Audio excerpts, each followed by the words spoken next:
Go ahead. Ayo, my name is William Bengan Bertha. You can call me Billy Bengan Bertha. From Daily Pateligraph, sir.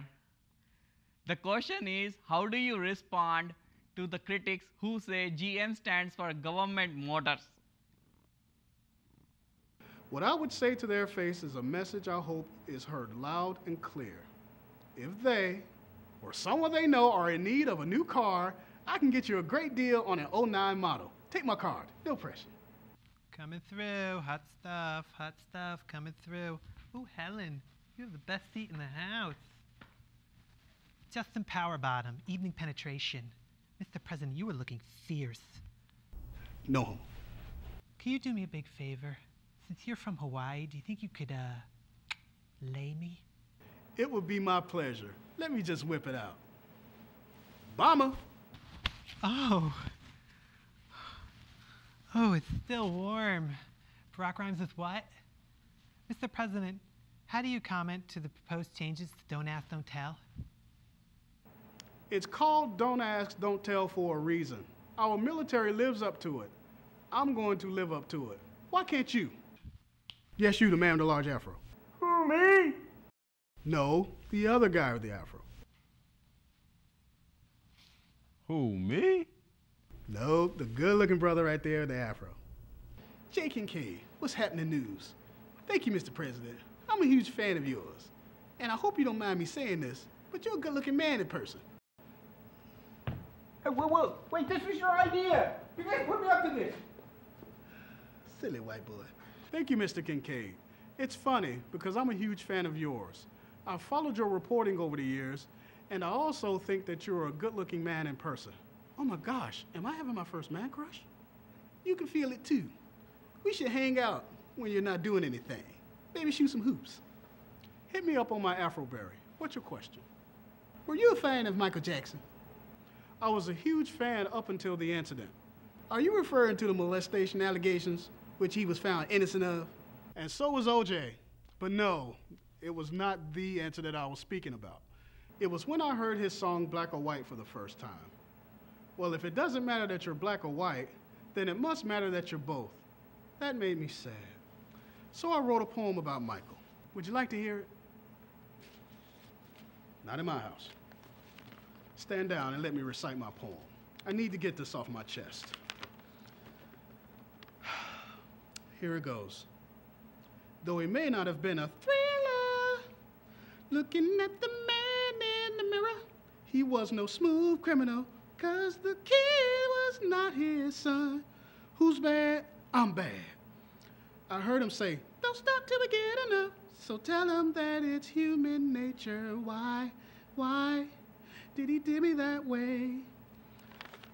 That's all I got so far. You like it? I'm thinking about turning it into a rap. Trying to teach my man G how to beatbox. Take this act on the road someday. Do some Biggie type stuff. Check this out.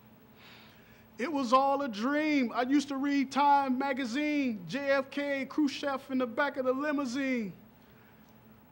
Then I'm gonna have the press do a chorus like, Obama, Obama, Obama, can't you see? Sometimes your words just hypnotize me, and we just love your flashy ways. GW broke the country so China gets paid.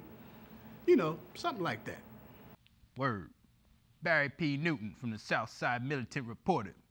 Can you comment on the decision in the court case of Juul versus the NSA? I don't remember clearing that question, Barry. Look, man, you ain't working for Cheney no more. No one's taking anyone to the back. No, Barry, I cannot comment on that. Will you at some point in the future? Hell no. Last question. Mr. President, just hold still 1 minute, please. Thank you. Let me get one more picture. Thank you.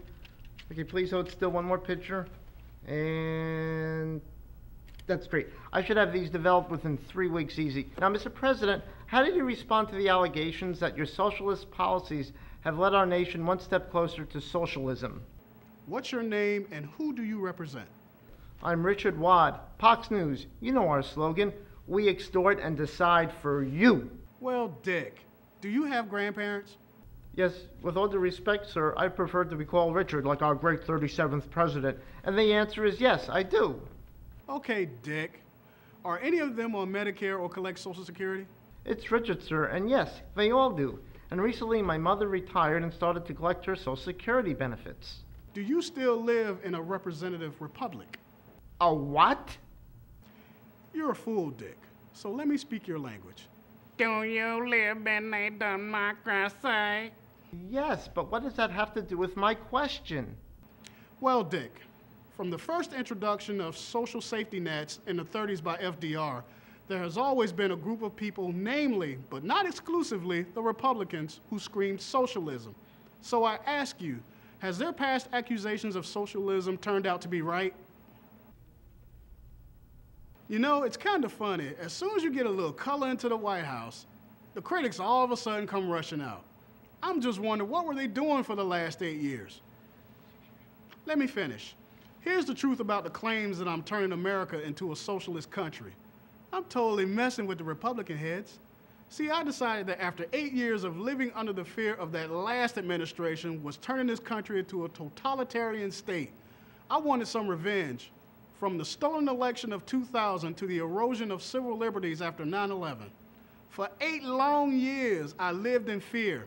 But now it's my turn to strike fear into the hearts of every neocon bastard who helped destroy this country. Well, apparently I've said way too much, so I'm going to have to conclude this press conference, and I look forward to the next time we can speak candidly. As always, we will continue confiscating any of the video taken today and supplying you with a special effects edition. FYI, the last press conference leaked out again, so you know what that means, right? Deeper cavity searches.